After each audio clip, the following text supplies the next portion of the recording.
Terungkap biaya perawatan Indra Bekti sehari bisa capai 1 miliar rupiah buat sang istri galang dana. Presenter Komoriki akhirnya menanggapi terkait istri Indra Bekti galang dana untuk sang suami. Komoriki menjelaskan bahwa aksi penggalangan dana yang dilakukan Aldila ini ternyata ide dari teman-teman artis. Di sini gue mencoba memberikan informasi ke teman-teman tentang penggalangan dana Kak Bekti. Banyak orang di luar sana berspekulasi orang menuduh, ungkap Komoriki.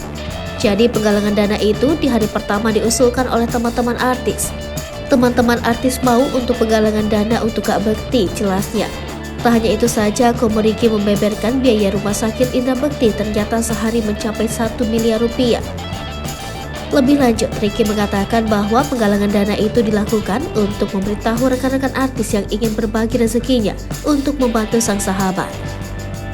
Sementara itu, Ricky juga menyinggung soal BPJS. Menurutnya saat itu keadaan Indra Bekti tak sadarkan diri, sehingga mencari rumah sakit yang terdekat dan memikirkan keselamatan sang sahabat. Komoriki juga membeberkan fakta tentang Indra Bekti yang baru saja mengurus asuransi kesehatannya. Dan untuk asuransi sendiri, Kak Bekti itu baru join asuransi sekitar 6 atau 7 bulan.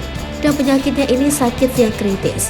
Dan sakit kritis itu ada masa tumbuhnya 1 tahun baru akan di-cover oleh asuransi, terangnya.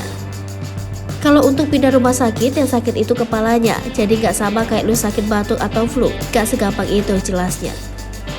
Lebih lanjut, Komoriki kemudian mengungkapkan bahwa hingga saat ini, Indra Bekti masih berada di ruangan ICU, sehingga tidak bisa untuk menurunkan kelas ruangan seperti ruang rawat inap.